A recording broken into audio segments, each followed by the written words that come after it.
السلام عليكم ورحمة الله وبركاته.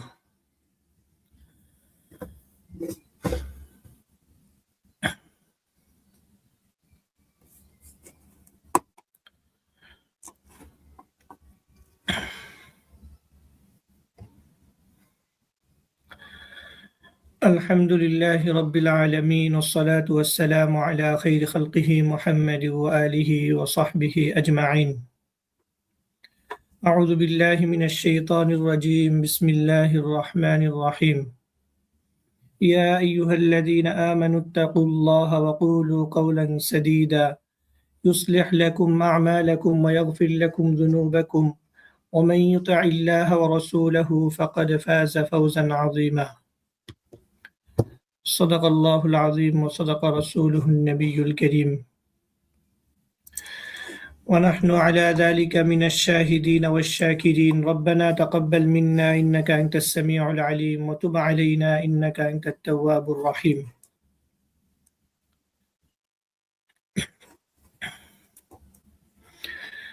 আল্লাহ রব্বুল আলমিনের শুকরিয়া যে আল্লাহ রব্বুল আলমিন আমাদেরকে সুস্থতার নিয়ামত দান করেছেন। আজকে জুমার দিন আল্লাহ রব্বুল আলমিন আমাদেরকে একটি গুরুত্বপূর্ণ বিষয়ে কথা বলার জন্য, শোনার জন্য একত্রিত হওয়ার এবং বসার তৌফিক দান করেছেন। সেজন্য আল্লাহ রব্বুল আলমিনের দরবারে শুকরিয়া আদায় করছি।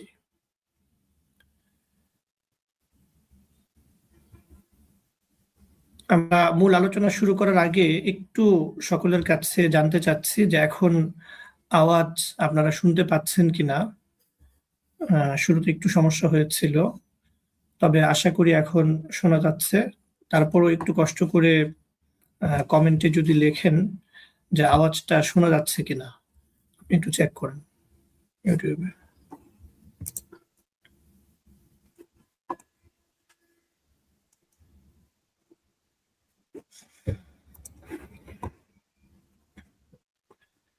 জি, শোনা যাচ্ছে। যে আমার মাইক্রোফোনটা বন্ধ ছিল শুরুতে, সেই জন্য এখন শোনা যাচ্ছে আশা করি। জি, শোনা যাচ্ছে এবং দেখাও যাচ্ছে আশা করি।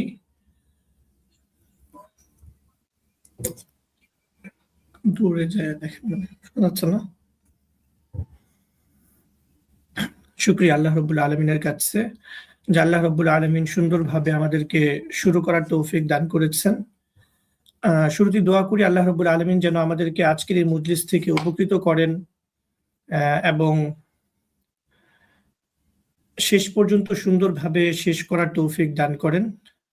এবং যে উদ্দেশ্যে বসা, শুধু আলোচনা করা এবং শোনা, এটাই তো আমাদের উদ্দেশ্য না, বরং আমাদের উদ্দেশ্য হলো যে আমরা যে কথাগুলো বলবো এবং শুনবো সেগুলো যেন আমাদের জীবনে বাস্তবায়ন করতে পারি এবং আমাদের সন্তানদেরকে আদর্শ মানুষ হিসেবে, সত্যিকারের মানুষ হিসেবে বড় করতে পারি, যেটা আমাদের মূল উদ্দেশ্য। আল্লাহ রাব্বুল আলামিন যেন সেই তৌফিক আমাদের সকলকে দান করেন। আমাদের সন্তান, আমার সন্তান, আপনার সন্তান, আমাদের সকলের সন্তানদেরকে আল্লাহ রাব্বুল আলামিন যেন সত্যিকারের আদর্শ মানুষ হিসেবে কবুল করেন। আসলে আমাদের দায়িত্ব শুধু চেষ্টা করা, কিন্তু কবুল করা এবং শেষ পর্যন্ত ফলাফল আসা, এটা আল্লাহ রাব্বুল আলামিনের হাতে। সেজন্য সবসময় দোয়ার ইহতেমাম করা এবং দোয়ার দিকে মনোযোগী হওয়া। তো শুরুতেই দোয়া করি আল্লাহ রাব্বুল আলামিন আমাদের সকলকে তৌফিক দান করেন এবং আমাদের আজকের আয়োজনকে সহজ করেন, সুন্দর করেন এবং কবুল করেন। আল্লাহ, লা ইলাহা ইল্লাল্লাহ।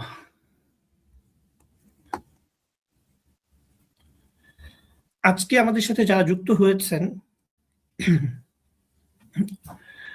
আপনারা সকলেই আশা করি আপনাদের হাতে বই পেয়েছেন। আমাদের এই ক্লাসটা হলো যারা বই সংগ্রহ করেছেন এবং যাদের হাতে বই পৌঁছেছে, আমাদের মানারা একাডেমির সন্তান প্রতিপালনের নীতিমালা, এই বইটা বিশেষ করে তাদের জন্য এই ক্লাসটা।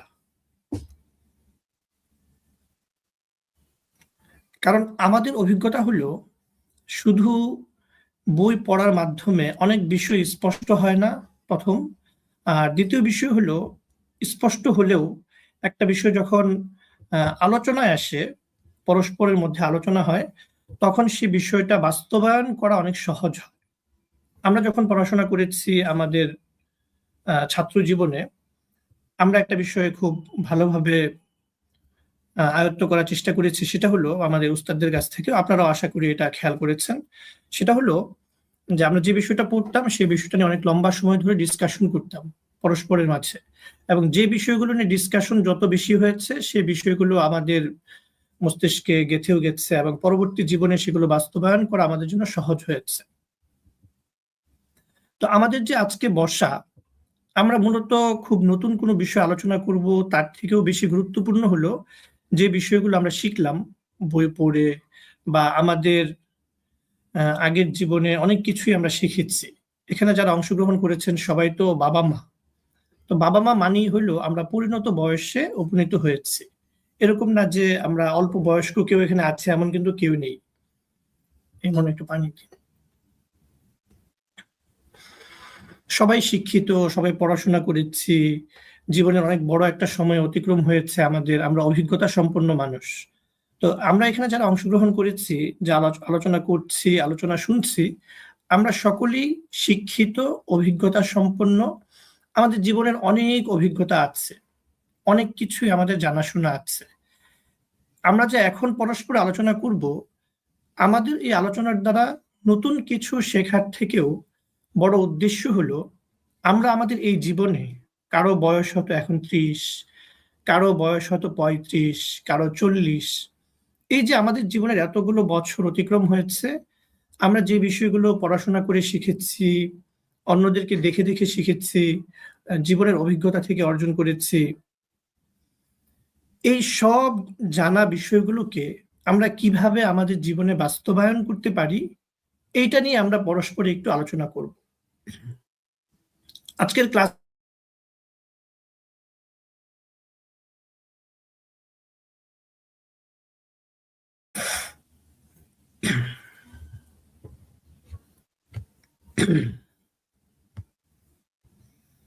লা ইলাহা ইল্লাল্লাহ।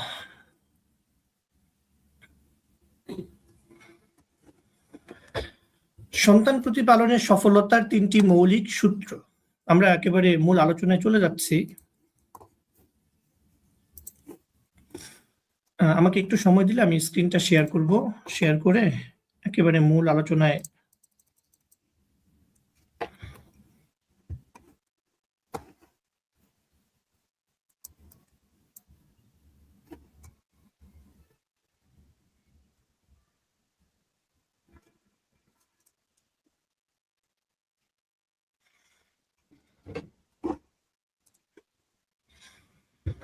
লা ইলাহা ইল্লাল্লাহ। মৌলানা, আপনার মোবাইল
লা ইলাহা ইল্লাল্লাহ, লা ইলাহা ইল্লাল্লাহ।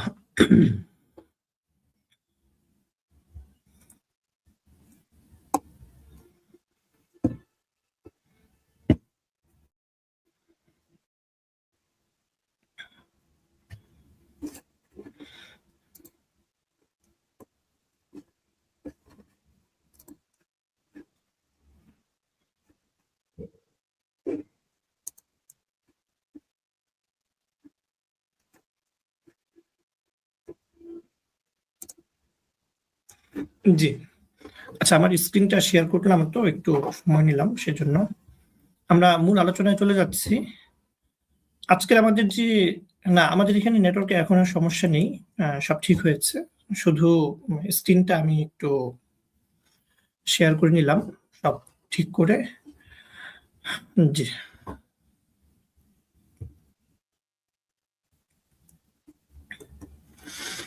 আচ্ছা।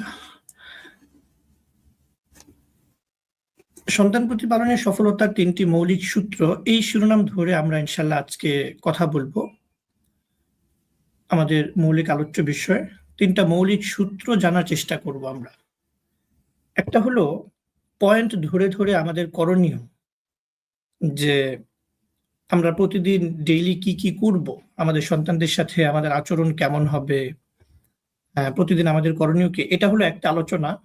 আর আরেকটা আলোচনা হলো মৌলিক ৩টা বিষয় বা মৌলিক কয়েকটা বিষয়, যে বিষয়গুলো আমার পুরো জীবনে কাজে লাগবে।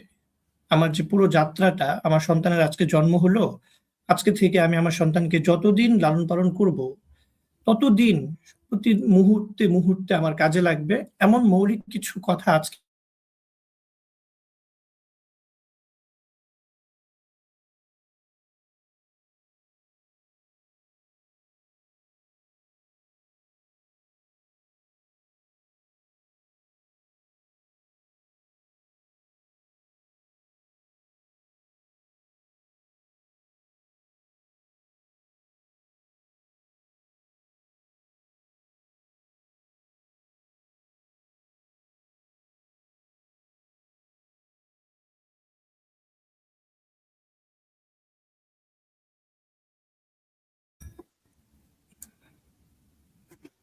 আমার প্রশ্নগুলো ধাপে, ধাপে, ধাপে, ধাপে একটা, একটা করে সমাধান হতে থাকবে। আমি যত সামনের দিকে অগ্রসর হতে থাকবো, তত সমাধান হতে থাকবে।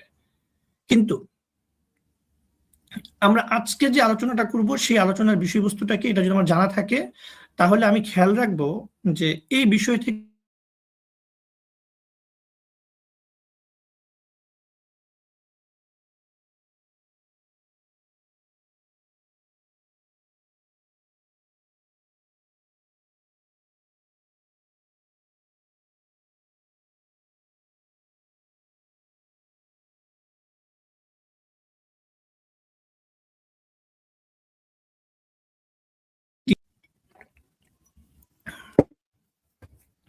যে এই বিষয়টা আমার কাছে আরেকটু, তারপরে এই সূত্রের অধীনে আমার কি করণীয়। আজকে আমি করণীয় একটু কম বলবো, সূত্রগুলো বেশি বলবো। নেটে প্রবলেম হচ্ছে,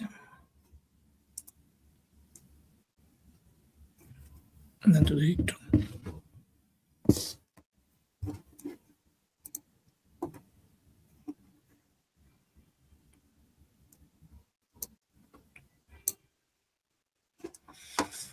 الله لا إله إلا الله اللهم صل على محمد النبي الأمي وعلى آله وصحبه وسلم تسليما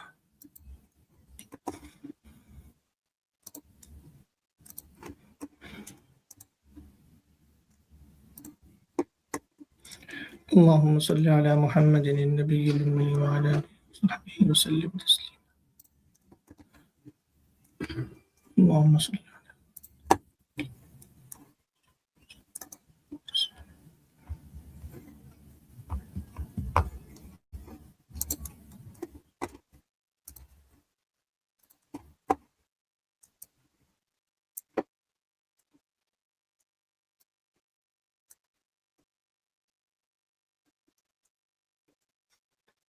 اللهم صل على محمد النبي الأمي وعلى آله وصحبه وسلم تسليما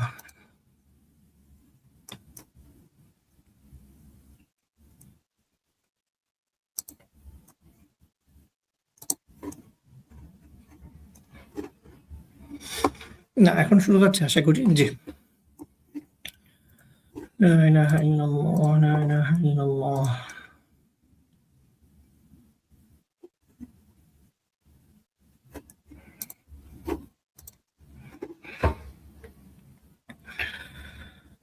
لا إله إلا الله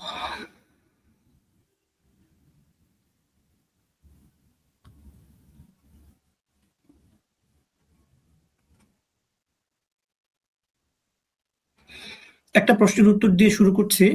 যেহেতু অনেকগুলো প্রশ্ন পেলাম এই বিষয়টাতে, সেজন্য এই প্রশ্নের উত্তরটা এখন দিয়ে দিই, আবার শেষ দিকে ইনশাল্লাহ আমি আবার বলে দিব। অডিও বুক নিয়ে হয়তো অনেকের সমস্যা হচ্ছে, যে অডিও বুকটা অনেকেই পাননি, যেহেতু টেকনিক্যাল বিষয়, ডিজিটাল বিষয়, অনেকের বিষয়গুলো স্পষ্ট থাকে না। সাধারণত আমাদের যে অডিও বুকটা, সেটা হলো যারা হোয়াটসঅ্যাপ গ্রুপে জয়েন করেন, বই সংগ্রহ করার পরে হোয়াটসঅ্যাপ গ্রুপে এটা দেওয়া হয়, অথবা যদি সরাসরি আমাদের একাডেমির হোয়াটসঅ্যাপ নাম্বারে যোগাযোগ করেন, সেখানে এটা দেওয়া হয়। আমাদের ওয়েবসাইটের কাজ চলমান, পুরোপুরি ক্লিয়ার হয়ে গেলে ওয়েবসাইটই আপনারা পাবেন। তাছাড়া গ্রুপের মাধ্যমে, তবে এটা কোনো বিষয় না, ইনশাল্লাহ আপনারা সময় মতো পেয়ে যাবেন। হয়তো কোনো কারণে আপনাদের কাছে পৌঁছানো সম্ভব হয়নি। বইয়ের সাথে তো আর অডিও বুকটা দেওয়া সম্ভব না। বইয়ের পরে আপনারা হোয়াটসঅ্যাপে যোগাযোগ করে অথবা গ্রুপে পেয়ে যাবেন ইনশাল্লাহ। যারা পাননি তারা আমাদের হোয়াটসঅ্যাপে নক করলে ইনশাল্লাহ হোয়াটসঅ্যাপের মাধ্যমে পেয়ে যাবেন। আমরা গ্রুপগুলোতে লিংক দিয়ে দিই সাধারণত। হয়তো এখানে আমাদের যারা দায়িত্বশীলরা আছেন তাদের সাথে কানেক্ট হতে পারেননি আপনারা কোনো কারণে, বা আমাদের দায়িত্বশীলরা আপনাদের সাথে কানেক্ট হতে পারেনি, সেজন্য সম্ভব হয়নি। ঠিক আছে, আমরা আলোচনা শুরু করছি ইনশাল্লাহ। আল্লাহ রাব্বুল আলামিন আমাদেরকে আলোচনা বুঝার, শোনার এবং উপকৃত হওয়ার তৌফিক দান করেন। আমি যে কথাটা শুরু করেছিলাম সেটা হলো, আমরা অনেক কিছুই জীবনে শিখি, অনেক আলোচনা, অনেক নিয়ম নীতি, অনেক পদ্ধতি, এগুলো আমরা শিখি।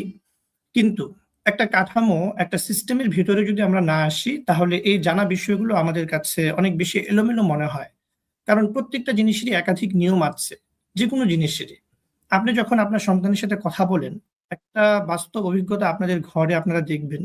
এটা আমি আমার জীবনে অনেক বেশি ফেস করেছি। এখন আপনি আপনার সন্তানের সাথে একভাবে কথা বলছেন, আপনার কাছে এটা সঠিক মনে হচ্ছে যে আমি তার সাথে যেভাবে আচরণ করছি, যেভাবে কথা বলছি, এটা সঠিক। কিন্তু ঠিক দেখবেন, আপনার যে অপর পার্টনার আছে, আপনি যদি বাবা হয়ে থাকেন, তাহলে আপনার সঙ্গিনী অর্থাৎ সন্তানের মা, তার কাছে মনে হচ্ছে যে আপনার এই আচরণটা ভুল। ঠিক বিপরীত, মা একভাবে তার সন্তানকে ট্রিট করছে, সন্তানকে শাসন করছে, সন্তানকে বুঝাচ্ছে, সে কিন্তু ওটাকে ঠিক মনে করেই করছে কাজটা, তার দৃষ্টিকোণ থেকে, তার দিক থেকে। কিন্তু আপনি বাবা হিসেবে, বাবা থাকলে বাবা হিসেবে আপনার মনে হবে যে হয়তো তার আচরণটা ঠিক না। এটা কিন্তু আমাদের প্রতিদিন ঘটে। আমাদের পরিবারে আমরা যখন একজন আচরণ করি, একজনের আচরণটা নিজের কাছে সঠিক মনে হয়, কিন্তু অন্যজনের কাছে আচরণটা ভুল মনে হয়।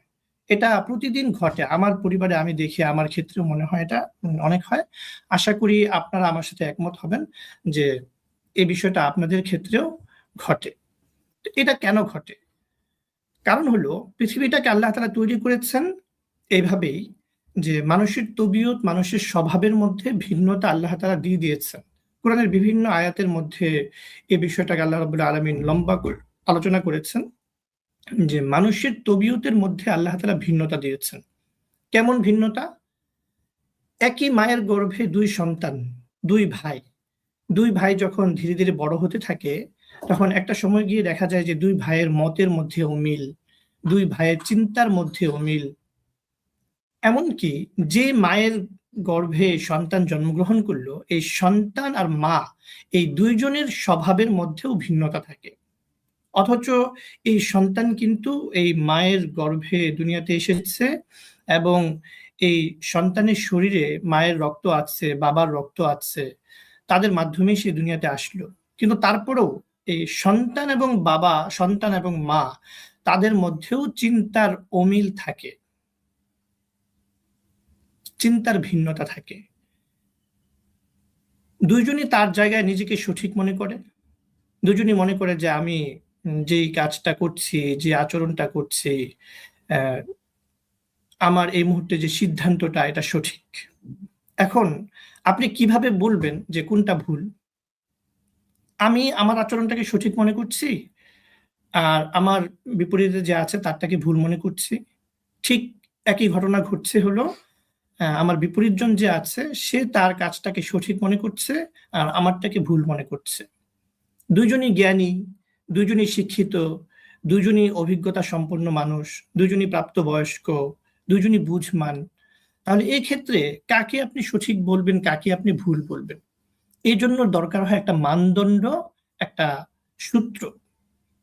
এবং এই মানদণ্ডটা, এই সূত্রটা যদি মানুষ কর্তৃক তৈরি হয়, তাহলে অবশ্যই এটা ভুল হওয়ার সম্ভাবনা থাকে, অথবা এটা সীমিত হওয়ার সম্ভাবনা থাকে।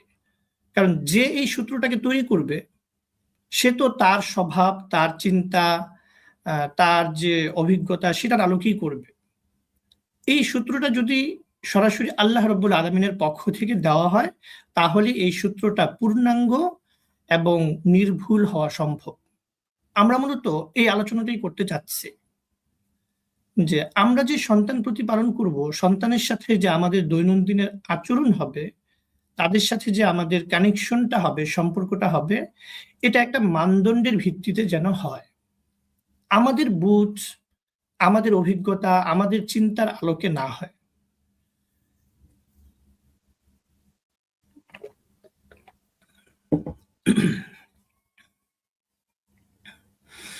লা ইলাহা ইল্লাল্লাহ। আমাদের নিজস্ব চিন্তা, নিজস্ব অভিজ্ঞতার আলোকে হলে আমাদের মধ্যে দ্বন্দ্ব হবে। যেহেতু সন্তানের সাথে আমি একাই কানেক্টেড না।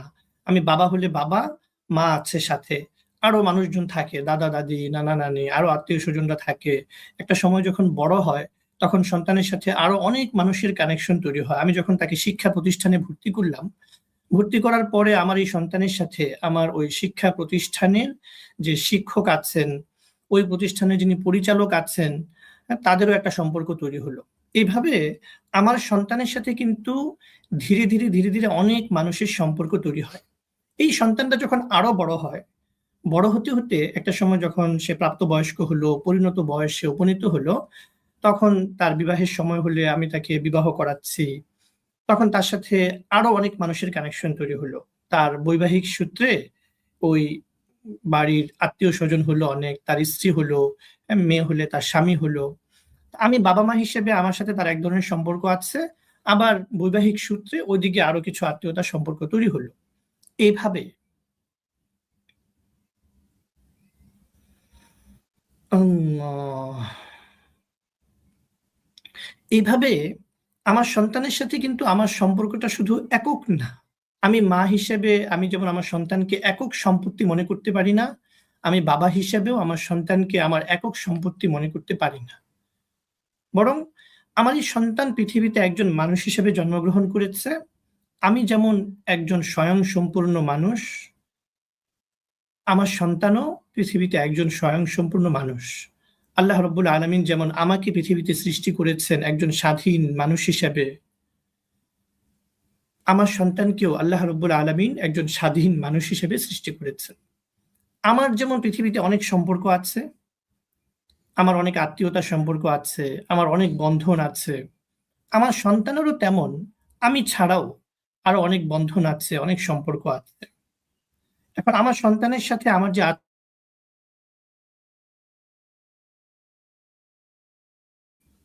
শুধু আমার নিজের অভিজ্ঞতা, আমার নিজের পড়াশোনা, আমার নিজের চিন্তা থেকে হয়, তাহলে আমার সন্তানের সাথে যে আমার সম্পর্কটা হবে, এই সম্পর্কটা সুন্দর হবে না এবং সঠিক হবে না। বরং আমার সন্তানকে যিনি সৃষ্টি করেছেন, যেই রব সৃষ্টি করেছেন, সেই রব যেভাবে যে সৃষ্টিকর্তা আমাকে যেভাবে বলে দিবেন যে আমার সন্তানের সাথে আমার সম্পর্কটাকে কেমন করতে হবে,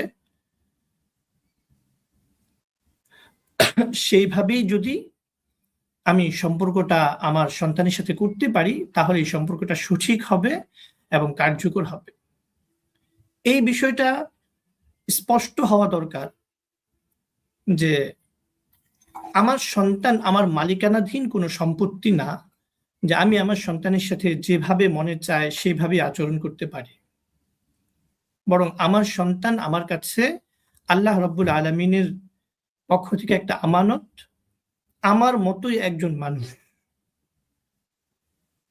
আমাকে একটা দায়িত্ব দিয়ে আল্লাহ রাব্বুল আলামিন আমার সন্তানকে আমার কাছে পাঠিয়েছেন। আমি মাধ্যম।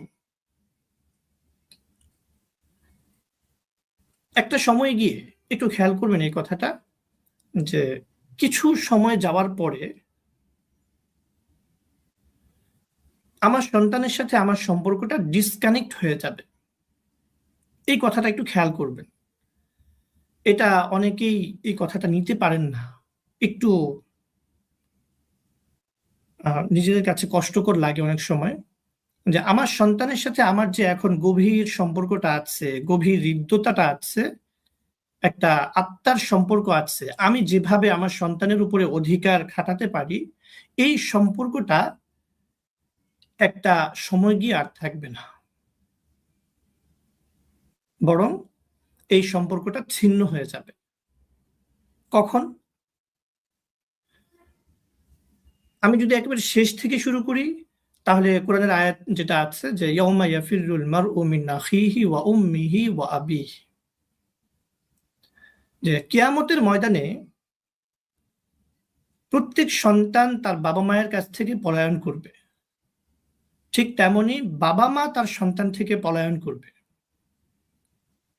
বাবা মা দূরে দূরে থাকবে, সন্তানকে দেখে একটু দূরে দূরে থাকার চেষ্টা করবে, যেন কোনোভাবে হাসরের ময়দানের যে ভয়াবহ একটা পরিবেশ, ওই পরিবেশের মধ্যে যেন সন্তানের চোখের সামনে পড়তে না হয়, এজন্য বাবা মা সন্তান থেকে একটু আলাদা থাকার চেষ্টা করবে, একটু দূরে দূরে থাকার চেষ্টা করবে। ঠিক তেমনি সন্তানও তার বাবা মা থেকে একটু দূরে দূরে থাকার চেষ্টা করবে, পালানোর চেষ্টা করবে। ঠিক যদি কোনো কারণে দেখা হয়েও যায়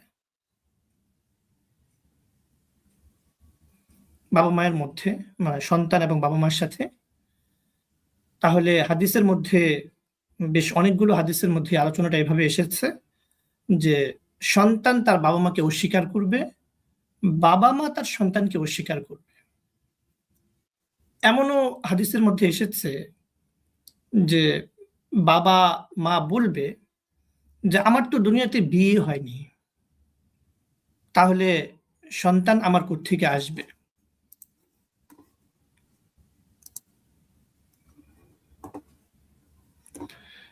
আল্লাহ।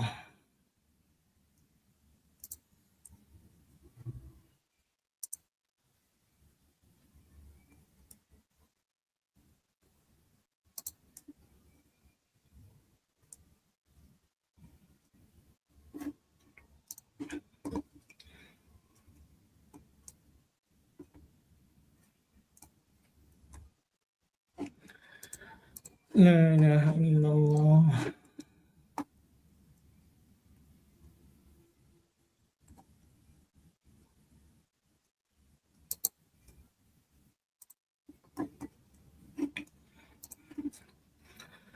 এটা হলো আমাদের একেবারে শেষ পর্যায়ের চূড়ান্ত, আমি গন্তব্যটা বললাম যে সর্বশেষ, আমাদের জীবনের সর্বশেষ যে স্তর, ওখানে যাওয়ার পরে সম্পর্কটাকে সম্পূর্ণ আলাদা হয়ে যাবে।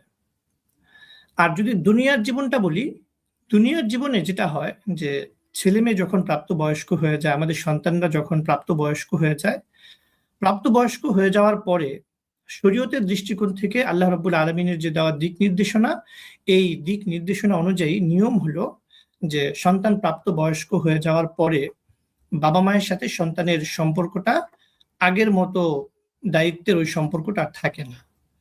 এখানে শরীয়তের অনেকগুলো মাসআলা আছে। আজকে যেহেতু আমরা মাসআলার আলোচনায় যাব না, আমি শুধু মৌলিক বিষয়টাতে একটু,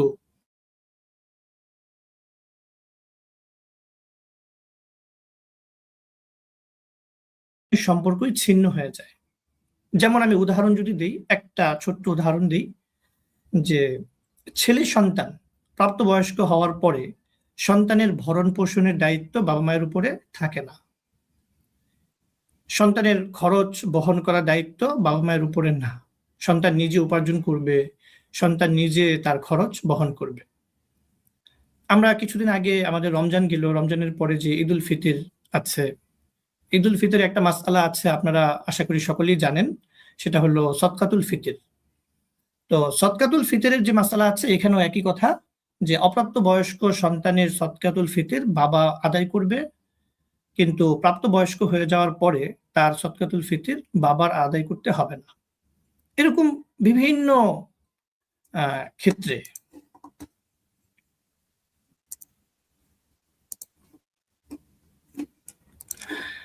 দুনিয়াতেই বাবা মায়ের সাথে সন্তানের সম্পর্কটা একটা সময়ে গিয়ে ভিন্ন ভিন্ন মানে আলাদা আলাদা হয়ে যায়। বাবা মা সম্পূর্ণ আলাদা একজন মানুষ, সন্তান আলাদা একজন মানুষ। এই যে বিষয়টা যে সন্তান আলাদা একজন সত্তা, বাবা মা সম্পূর্ণ আলাদা একজন সত্তা, এই বিষয়টা আমরা যত আর্লি সময়ে বুঝতে পারবো তত আমাদের আচরণগুলো সুন্দর হবে। সন্তানের সাথে আমরা সঠিক আচরণও করতে পারবো এবং সঠিক সিদ্ধান্ত নিতে পারবো। আর এটা বুঝতে আমাদের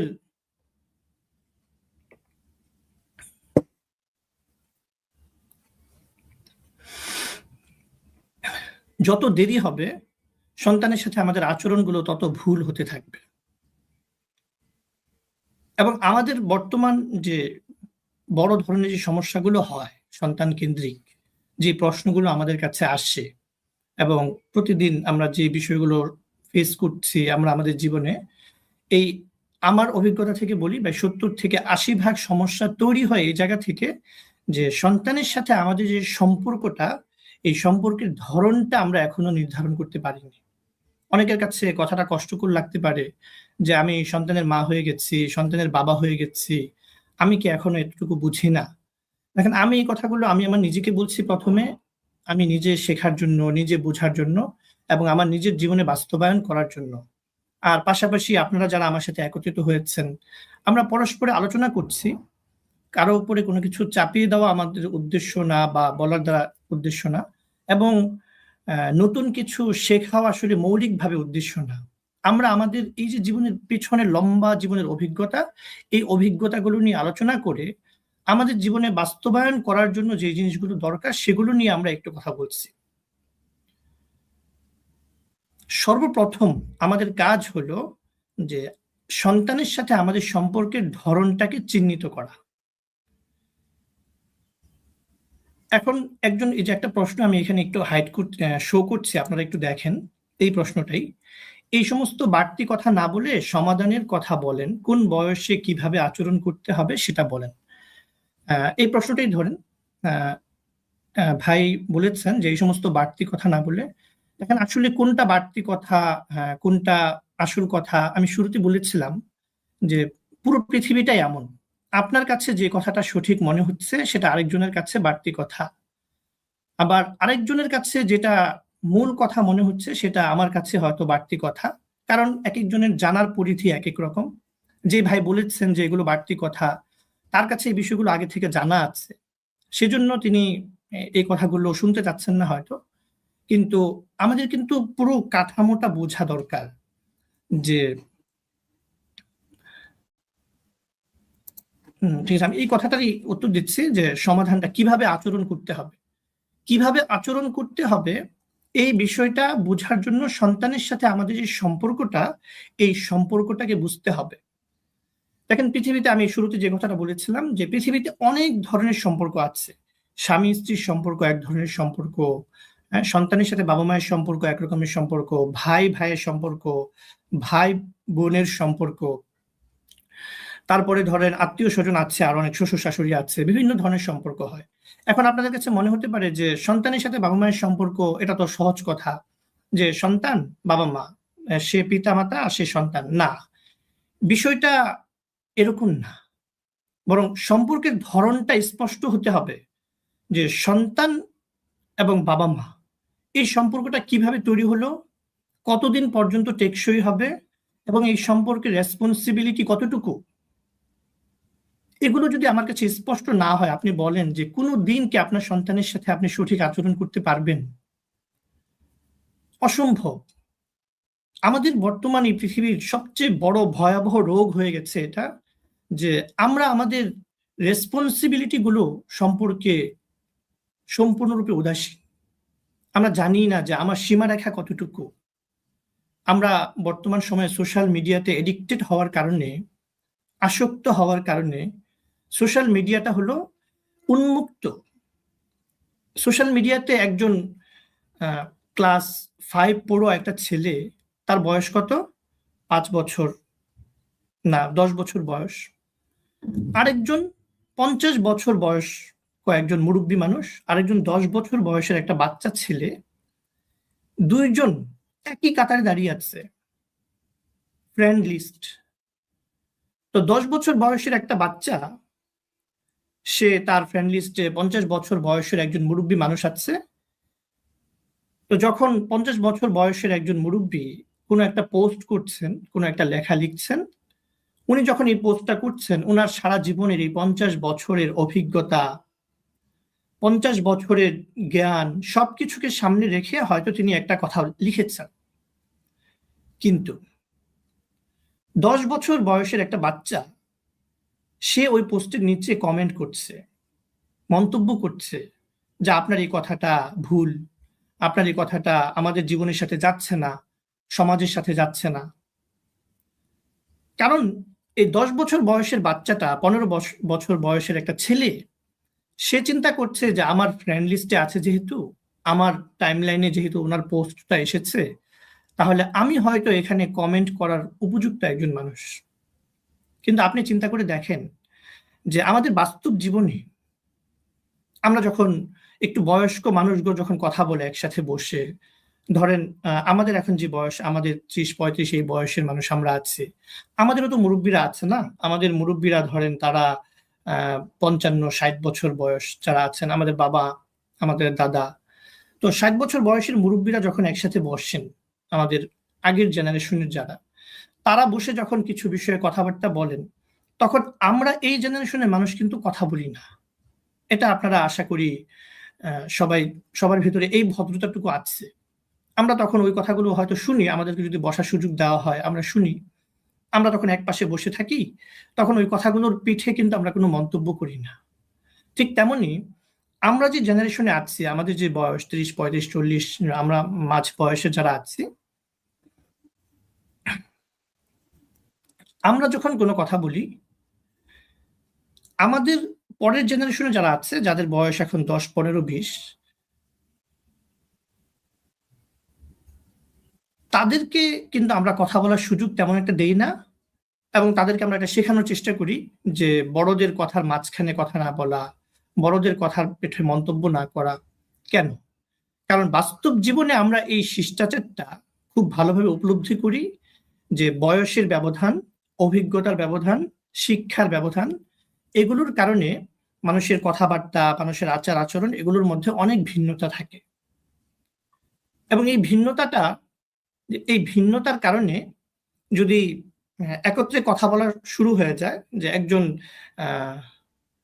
50 বছর বয়সের মানুষ কথা বলল, তার ঠিক পিঠে 10, 15, 20 বছর বয়সের একটা ছেলে সে এটার পেছনে কমেন্ট করলো, মন্তব্য করলো, তাহলে ব্যালেন্স হবে না। বরং এখানে নিয়ম হলো যে একজন কথা বলা শেষ করবে, এরপরে যদি যে একটু কম বয়স্ক আছে, যার অভিজ্ঞতা একটু কম আছে, তার যদি কোনো কিছু বলার থাকে, তাহলে সে এটা ভিন্নভাবে তারটা উপস্থাপন করবে। কিন্তু কথার পিঠে কথা, মন্তব্য করা, এটা আসলে সমবয়স্ক, তারপরে একটা স্তর পর্যন্ত একত্রিত হলে মোটামুটি একটা ব্যালেন্সে আসলে তখন যে এটা হয়। কিন্তু বর্তমান সোশ্যাল মিডিয়ার কারণে আমাদের এই ব্যালেন্সটা নষ্ট হয়ে গেছে। আমরা এখন সবাই এক কাতারে চলে এসেছি। একজন আলেম, আরেকজন জাহেল, দুইজন এক কাতারে চলে এসেছে। একজন শিক্ষিত, একজন অশিক্ষিত, এক কাতারে চলে এসেছে। একজন রাষ্ট্রের খুব গুরুত্বপূর্ণ পদে দায়িত্বশীল মানুষ, আরেকজন রিক্সা চালক, এক কাতারে চলে এসেছে। প্রত্যেকেই নিজেকে খুব জ্ঞানী, প্রত্যেকেই নিজেকে খুব বুদ্ধিমান এবং মন্তব্য করার উপযুক্ত মনে করছে। প্রত্যেকেই নিজেকে মন্তব্য করার উপযুক্ত মনে করে। সবচেয়ে বড় কথা হলো যে দেখেন একটু, আমি এই কথাগুলো গুরুত্ব দিয়ে বলছি আপনাদের বোঝার জন্যই, বাবা মা হিসেবেই বলছি। কারণ এই বিষয়গুলো যদি আমাদের সন্তানদেরকে আমরা শেখাতে না পারি, তাহলে ভবিষ্যৎটা খুব কঠিন হয়ে যাবে। আমরা এখন যেটা মনে করি সেটা হলো যে আমি আমার টাকা দিয়ে মোবাইল ফোন কিনেছি, আমার ডিভাইসে আমি আমার নিজের সময় ব্যয় করে টাইপ করছি, কমেন্ট করছি, পোস্ট লিখছি, মন্তব্য করছি, আমার যা মনে হচ্ছে আমি তাই বলতে পারি। কিন্তু বাস্তবতাটা আসলে এমন না। আমি যতগুলো কমেন্ট করছি, যতগুলো কথা বলছি, প্রত্যেকটা কথাই এগুলো সংরক্ষিত হচ্ছে এবং এগুলো আল্লাহ রাব্বুল আলামিনের কাছে হিসাব হবে। আমার সন্তানরা যদি ভবিষ্যতে এই আচরণের মধ্যেই থাকে, যে আচরণে এখন আমরা অভ্যস্ত হয়ে গেছি, তাহলে সমাজের পুরো ব্যালেন্সটা নষ্ট হয়ে যাবে। আমাদেরকে এখন সবচেয়ে বেশি গুরুত্ব হলো আমাদের যে সম্পর্কগুলো, এই সম্পর্কগুলো খুব ভালোভাবে আমাদের নিজেদের কাছে ক্লিয়ার হতে হবে এবং আমাদের সন্তানদেরকে এই সম্পর্কের যে কতটুকু সীমারেখা এগুলো স্পষ্ট করতে হবে। আমি আসলে কি করতে পারি, কি করতে পারি না, আমার সীমা কতটুকু, কোন জায়গায় গিয়ে কোন কথা বলতে পারি, কোন জায়গায় আমি কোন কথা বলতে পারি না, এই বিষয়গুলো স্পষ্ট করতে হবে। এই জন্য প্যারেন্টিং এর ক্ষেত্রে আমি সর্বপ্রথম আমি যাদের সাথে সর্বপ্রথম আলোচনা করি, তাদের সাথে আলোচনার মধ্যে সর্বপ্রথম এই আলোচনাটাই আমি করি। সেটা হলো যে সন্তানের সাথে বাবা মায়ের যে সম্পর্কটা, এই সম্পর্কের সীমানা কতটুকু এটা নির্ধারণ করে। সীমানাটা যদি আপনি নির্ধারণ করতে পারেন, তাহলে আপনাকে লিস্ট করে করে আচরণ বিধি আমাকে বলতে হবে না। এই যে আমি একটু আগে যে কথাটা হাইলাইট করেছিলাম, একটা কমেন্ট, যে বাড়তি কথা না বলে আচরণের লিস্ট করে দেন। দেখেন, আমি যদি বাউন্ডারিটা করতে পারি যে আমার সন্তানের সাথে আমার সম্পর্কের এবং রেসপন্সিবিলিটির বাউন্ডারিটা হলো এতটুকু, হ্যাঁ,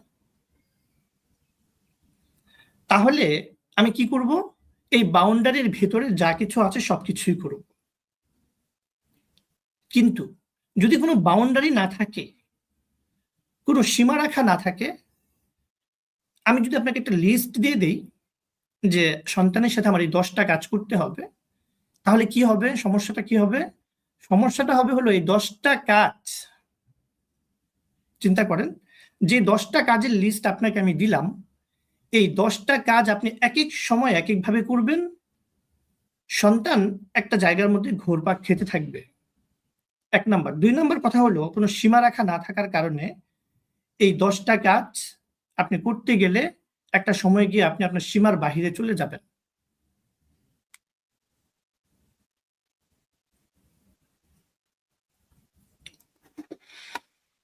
আল্লাহু আকবার।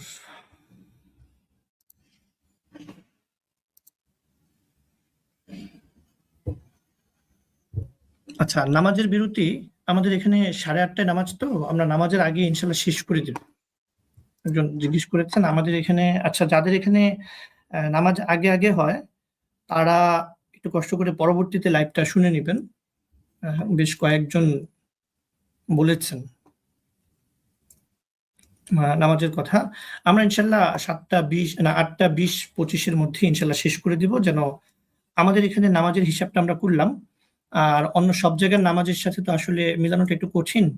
সেজন্য যদি জামাতের সাথে যারা নামাজে শরিক হবেন, তারা পরবর্তীতে লাইভটা থাকবে, আমাদের রেকর্ডেড থাকবে। আপনারা ইনশাল্লাহ পরবর্তীতে লাইভ দেখে নিতে পারবেন, কারণ সব জায়গার সাথে মিলানো একটু কঠিন হয়। আমরা আমাদের এখানকার যে নামাজের সময় এটা আর কি হিসাব করেছি, আমরা ইনশাল্লাহ নামাজের আগেই শেষ করে দিব। 8:20 পর্যন্ত ইনশাল্লাহ লাইভ চলবে এবং আমরা ক্লাসটা আজকে যে পর্যন্ত আলোচনা হবে, এরপর ইনশাল্লাহ আরেকটা ক্লাস করব। ইনশাল্লাহ সময় বলে দিব।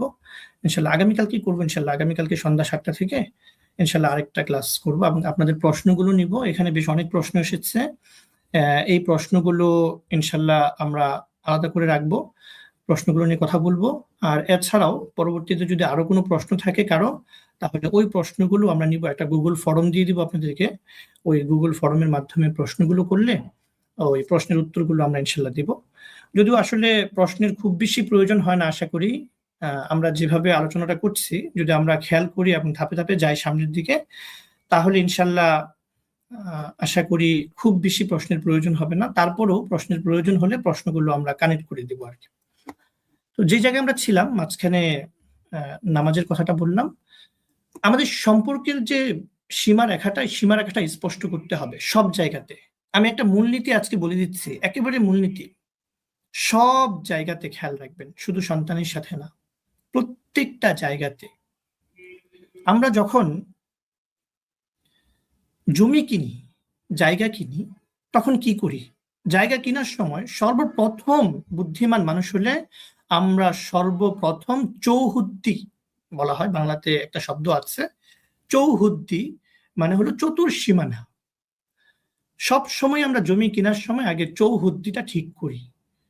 চৌহুদ্দিটা ঠিক হলে এরপরে হলো এটা আমার জমি, এবার আমার জমিতে আমার যা মনে চায় আমি করব। আমার বিল্ডিং করতে মনে চাইলে বিল্ডিং করব, আমার যদি ওখানে ফসল করতে মনে চায়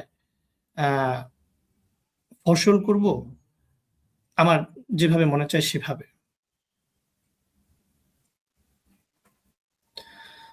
আল্লাহু আকবার, লা ইলাহা ইল্লাল্লাহ। আমাদের জীবনের যত কাজ আছে, প্রত্যেকটা কাজে সফল হওয়ার জন্য সর্বপ্রথম কাজ হলো আমাকে ওই কাজের সীমারেখাটা, ওই বিষয়ের সীমারেখাটা নির্ধারণ করে নিতে হবে এবং স্পষ্টভাবে আমার জানতে হবে। আমি এক দুইটা উদাহরণ দিই। ধরেন আপনি সফর করবেন, কোথাও যাবেন, ঢাকা থেকে কক্সবাজার যাচ্ছেন, কোথাও যাচ্ছেন। এখন পথে আপনি গাড়িতে উঠলেন, বাসের মধ্যে। হ্যাঁ, আচ্ছা, একটা সুন্দর প্রশ্ন আসছে মাঝখানে, এটা মাঝে মাঝে এক দুটা কথা মাঝখানে বললে ভালো। খাতা কলম নিয়ে বসলাম কিন্তু কিছুই লিখতে হলো না। এখনো পর্যন্ত লেখার দরকার নেই, সময় হলে পরে লিখবেন, লেখাপড়া জীবনে অনেক হয়েছে। আমি একটু সবার সাথে কানেক্টেড হয়ে কথা বলি, এজন্য খাতা কলম নিয়ে বসলাম কিন্তু কিছুই লিখতে হলো না, এখনো লেখার দরকার নেই। ছোটবেলা থেকে অনেক লিখেছি, আমি আমার বাচ্চাকে সরায়া থেকে শুরু করে অনেক কিছুই লেখাচ্ছি প্রতিদিন। এবং আমরা আমাদের সারা জীবনে 10, 15, 20 বছর অনেক পড়াশোনা করেছি। আপনি তো লিখছেন যে কি বলে, খাতা কলম নিয়ে বসলাম কিন্তু কিছুই লিখতে হলো না। আমি যদি লেখানো শুরু করি, সত্য কথা বলি, আমি যদি এখন লেখানো শুরু করি, আপনি লিখে আমার সাথে কুলাতে পারবেন না। আমি যদি লিস্ট দেওয়া শুরু করি যে সন্তানের সাথে আপনার এটা করতে হবে, এটা করতে হবে, এটা করতে হবে, দেখেন লিস্ট করানো এবং লেখানো এটা অনেক সহজ বিষয়, কঠিন কিছুই না। কিন্তু আমি কোরআনের হাফেজ, হ্যাঁ, পুরো কোরআন শরীফের হাফেজ। আমি যদি কোরআনের আয়াত থেকে প্যারেন্টিং বিষয়ে যত দিক নির্দেশনা আছে সবগুলো একটা করে আয়াত বলি আর তর্জমা করি, তাও আপনি লিখে কুলাতে পারবেন না, একেবারে সাফ। এবং আমি সারা রাত বলতে পারবো, মানে এখন থেকে শুরু করে ফজর পর্যন্ত যদি আমি কোরআনের আয়াত এবং হাদিসগুলো বলতে থাকি, মানে এটা গর্বের জন্য বলছি না, আমি বোঝানোর জন্য বলছি। বিষয়গুলো একটু খেয়াল করেন। মানে আমি যেই বিষয়টাতে আপনাদেরকে নিয়ে যেতে চাচ্ছি, যে বিষয়টাতে মনোযোগ আকর্ষণ করার চেষ্টা করছি, যে শুধু জ্ঞানের পরিধি যেন না বাড়াই আমরা, শুধু তথ্য লিখলাম, অনেক ইনফরমেশন। দেখেন আমি যদি এখন, অনেকেই খুশি হবে, 10টা আয়াত বলি, 10টা হাদিস বলি এবং সেগুলো তর্জমা করি, পয়েন্ট আকারে শুধু নোট করে দেই, তাহলে অনেকেই খুশি হবে। কারণ আমরা আসলে আমাদের যে একাডেমিক সিস্টেমটা, আমাদের ভারতীয় উপমহাদেশের যে একাডেমিক সিস্টেমটা, এই একাডেমিক সিস্টেমটাই হলো ইনফরমেশন বেসড। তো এখানে যত বেশি আমি ইনফরমেশন নিতে পারি তত আমি সফল মনে করি নিজেকে। কিন্তু একটা বিষয়কে আমরা পুরোপুরি ক্লিয়ার করা, স্পষ্ট করা, এই বিষয়গুলোতে আমরা ফোকাস কম করি। আমরা আসলে ওই জায়গাটা চাচ্ছি। এজন্য অনেকেই দেখা যায় যে বিরক্ত হয়ে যায় যে আমি তো তথ্য পাচ্ছি না। দেখেন, তথ্য দেওয়া দুনিয়ার সবচেয়ে সহজ কাজ। আমি যদি এখন একপাশে ChatGPT ওপেন করি, আমার যেকোনো একটা সফটওয়্যার বা যেকোনো একটা ক্যানভাস ওপেন করি, আর ওখানে যদি আমি জাস্ট খালি একটা প্রম্পট বা একটা লাইন লিখে দিই যে প্যারেন্টিং বিষয়ে আমাকে 300 টিপস লিখে দেন, যে আমি একটা ক্লাস করাবো, ক্লাসের মধ্যে আমি 300 টিপস মানুষের সাথে শেয়ার করব, তাহলে ওখানে 300 টিপস চলে আসবে, আমি একটা একটা করে পড়বো, আপনি লিখবেন, আপনিও খুশি আমিও খুশি। একজন মনে হয় কমেন্ট করেছিলেন, আমি বিরক্ত হয়ে না, আমি জাস্ট বিষয়গুলো ক্লিয়ার করার জন্য বলছি, আমাদের সন্তানদের ব্যাপারেও কাজে লাগবে সেই জন্য। একজন লিখেছিলেন যে 2500 টাকার ক্লাস আপনারা বলেছেন, কিন্তু ক্লাসে তো কোনো কথা পাচ্ছে না। আমি একটা কথা বলি কি জানেন, 2500 না, এই ক্লাসের মূল্য আপনি 25,000 টাকা দিয়েও পরিশোধ করতে পারবেন না। কিভাবে করবেন বলেন? আপনি কি আমার যে 25 বছরের পড়াশোনা, এই পড়াশোনার সার নির্যাসটা 2500 টাকা দিয়ে কিনতে চান? টাকার মূল্যে যদি হিসাব করেন, আমি বারবার একটা কথা বলি, যারা মনে করেন যে টাকার মূল্য দিয়ে বই কিনে তারা হতাশ হয়েছেন বা ক্লাস করে, আপনারা আমাদের মেসেজ করার সাথে সাথে আমরা ফুল টাকা রিফান্ড করে দিব এবং বইও আমাদের কাছে ফেরত পাঠানোর দরকার নেই। আমি আজকে ঘোষণা করে দিলাম এবং আমি আমার অফিসে ইনশাল্লাহ আমি এটা বলে দিব, যদি কেউ বই নেওয়ার পরে এবং ক্লাস করার পরেও তার কাছে মনে হয় যে এই বই পড়ে আমার জীবনে কিছু অর্জন হয়নি এবং আমি যেটার জন্য বই সংগ্রহ করেছিলাম সেটা আমি পাইনি এবং একজন বলেছেন যে বইয়ের পৃষ্ঠা সংখ্যা হিসেবে বইয়ের দাম বেশি, এটাও যদি মনে হয়, তারপরেও আমি বলবো যে আপনি জাস্ট মেসেজ করবেন, ইনশাল্লাহ আমরা পুরো টাকাটা আপনাকে ফেরত দিয়ে দিব আর যে বইটা আপনার কাছে গিয়েছে সেটা আপনার জন্য হাদিয়া হিসেবেই থাকবে। আমরা যদি কাগজের পৃষ্ঠা সংখ্যা দিয়েই বইয়ের মূল্য হয়, তাহলে আমি বলবো যে বাজার থেকে সাদা কাগজ কিনে নেন। আপনি যে তুলনাটা করি আমরা, এখানে আমি প্রশ্নের উত্তর দিচ্ছি না, জাস্ট খালি আমাদের মাইন্ডসেট গুলো ক্লিয়ার করার জন্য আমাদের সন্তানদের সাথে লাগবে। বরং আমাদের জীবনের সীমারেখাটা স্পষ্ট করার জন্য এগুলো প্রয়োজন। এই যে সীমারেখার কথা বলছিলাম না, যে সীমারেখার জায়গাটা আমরা বইয়ে এখন ক্যালকুলেশন করি কি দিয়ে? বই ক্যালকুলেশন করি হলো পৃষ্ঠা সংখ্যা কত, পৃষ্ঠা সংখ্যার মধ্যে লেখা কি আছে, এইভাবে ক্যালকুলেশন করি। আসলে এইভাবে হয় না। বইয়ের দাম হয় হলো যে এই বই থেকে আমি কি অর্জন করব। আমি এবার উমরার সফর, এবার রমজানে উমরার সফরে ছিলাম, ঈদের পরে আসলাম। আমি গত শনিবারে উমরার সফর থেকে এসেছি, মাত্র 5 দিন হলো।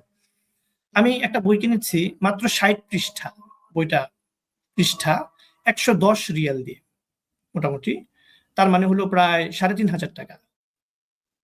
মানে 60 পৃষ্ঠার একটা বই 3,500 টাকা মূল্য বাংলাদেশি হিসাবে, মোটামুটি 3,500 টাকার, হ্যাঁ 3,500 টাকা একটু বেশি হবে। এখানে আসলে জাস্ট আমি তো একটা জিনিস শিখতে চাচ্ছি। যার কাছে 900 টাকা 1,000 টাকা মনে হচ্ছে যে আমার শেখার জন্য এটা খরচ করতে গেলে বেশি হয়ে যাচ্ছে, আমি মনে করি যে এই বিষয়তে তার শেখার এখনো ওই পরিমাণ আগ্রহ তৈরি হয়নি, অথবা এই টপিকটা তার জন্য এভাবে প্রয়োজনীয় না। আমরা মূলত চাচ্ছি হলো যে আমাদের একাডেমির সাথে একটা কানেকশন তৈরি হতে এই বইয়ের মাধ্যমে। এই ক্লাসটা জাস্ট একটা শুরু, এরপরে যেন আমরা ধাপে ধাপে ধাপে ধাপে যারা আগ্রহী আছে তাদেরকে জুমের মাধ্যমে তাদের প্রশ্নগুলো নিয়ে ধাপে ধাপে আমরা সামনে অগ্রসর হতে পারি। একটা কানেকশন তো তৈরি হতে হবে না? এখন কানেকশন তৈরি হওয়ার জন্য মিনিমাম একটা কিছুর প্রয়োজন আছে। ওই মিনিমাম শুরুটা হলো বই এবং এই ক্লাস। এরপরে কত মানুষের সাথে আমাদের সম্পর্ক তৈরি হচ্ছে এখন পর্যন্ত, কত মানুষ আমাদের সাথে নিয়মিত যোগাযোগ করছেন, নিয়মিত প্রশ্ন করছেন, তাদের সন্তানের বিষয়ে পরামর্শ করছেন। এই যে একটা কানেকশন, এই কানেকশন বিল্ড করার জন্যই মূলত আমাদের আয়োজন। তো এই সম্পর্কের সীমারেখার কথা বলছিলাম, আমি যে উদাহরণটা দিচ্ছিলাম একটু খেয়াল করেন, যে আপনি এক জায়গায় সফরে যাবেন, মাঝখানে আপনি গাড়িতে সফর করবেন। এখন এই যে গাড়িতে উঠলেন আপনি, এই গাড়ির সাথে আপনার সম্পর্কটা কতটুকু, এটা আপনার ঠিক করে নিতে হবে শুরুতেই। গাড়ির সাথে আপনার সম্পর্ক কতটুকু, যে আপনি বর্তমানে যে জায়গাতে অবস্থান করছেন, একটু খেয়াল করেন বিষয়টা, আপনি বর্তমানে যে জায়গাতে অবস্থান করছেন এবং আপনার যে ডেস্টিনেশন এবং গন্তব্য, যেখানে আপনি পৌঁছাতে চান, সেখানে পর্যন্ত পৌঁছানো, এই যে মাঝখানের সময়টা, এই সময়টা হলো আপনার গাড়ির সাথে সম্পর্ক, এর থেকে বেশি না। এখন আপনি এই জায়গাতে আছেন, ঢাকায় আছেন, আপনি কক্সবাজার পৌঁছাতে চাচ্ছেন, আপনি একটা কাউন্টারে গেলেন, টিকিট কাটলেন, এবার গাড়িতে উঠলেন। গাড়ির সাথে কিন্তু আপনার নতুন একটা সম্পর্ক, একটা রিলেশন তৈরি হলো। গাড়ির যে কাউন্টার আছে সেখান থেকে 500 টাকা মূল্যের একটা টিকিট আপনাকে দেওয়া হলো। এই টিকিটের মাধ্যমে এই গাড়ির সাথে আপনার একটা নতুন সম্পর্ক তৈরি হলো। যখন আপনি গাড়িতে উঠতে যাচ্ছেন, তখন হয়তো হেল্পার, সুপারভাইজার তারা আপনার কাছে টিকিটটা দেখতে চাইলো, যে আপনার কি ভ্যালিড কোনো ডকুমেন্ট আছে কিনা, যে ডকুমেন্টের মাধ্যমে এই বাসের সাথে আপনার একটা সম্পর্ক তৈরি হতে পারে। তো যখন সে চেক করলো, চেক করে দেখলো যে হ্যাঁ আপনার একটা ভ্যালিড ডকুমেন্ট আছে, এখন আপনাকে সে বাসে ওঠার পারমিশন দিয়ে দিল।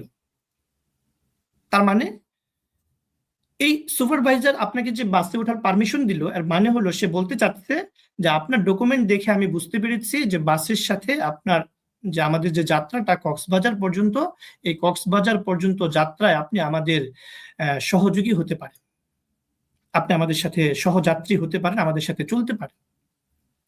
এখন আপনি কক্সবাজার পৌঁছালেন, একটু মনোযোগ আপনাদের আকর্ষণ করছি, একটু খেয়াল করবেন। কমেন্ট বক্সটা যদি বন্ধ করা সম্ভব হতো আমি বন্ধ করে দিতাম।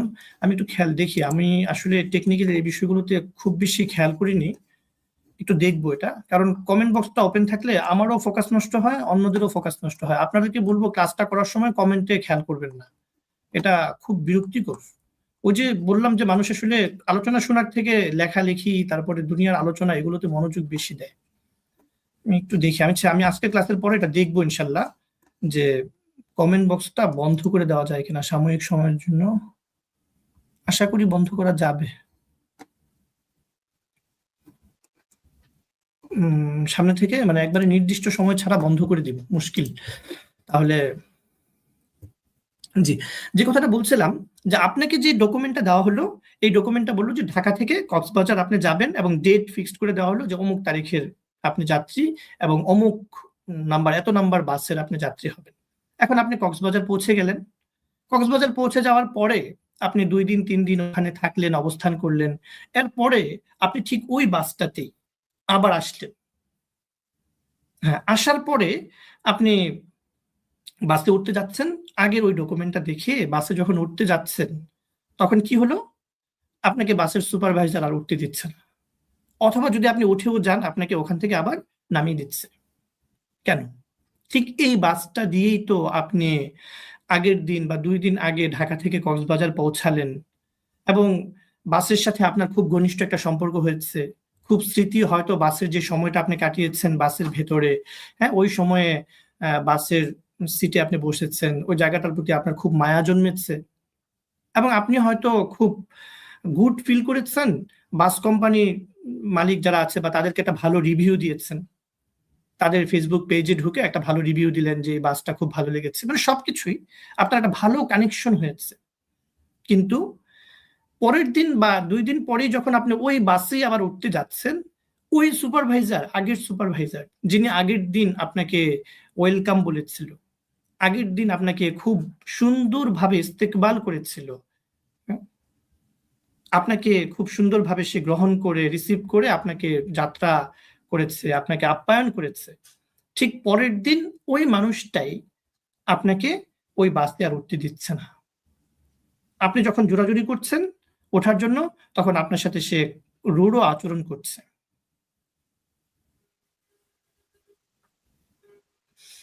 কেন? কারণ হলো, আপনি যে ঢাকা থেকে কক্সবাজার যেতে বাসে উঠেছিলেন ওই দিন, এটা একটা সীমানা ছিল, একটা সময় নির্ধারণ করা ছিল, একটা বাউন্ডারি ছিল, যে এটা আপনার ওয়ান ওয়ে টিকিট, একবার যেতে পারবেন এবং অত তারিখে যেতে পারবেন, এত এত নম্বর বাস দিয়ে যেতে পারবেন। আপনার যে সম্পর্কটা বাসের সাথে তৈরি হয়েছে, এই সম্পর্কের একটা লিমিটেশন আপনাকে কাউন্টারের পক্ষ থেকে দিয়ে দেওয়া হয়েছে।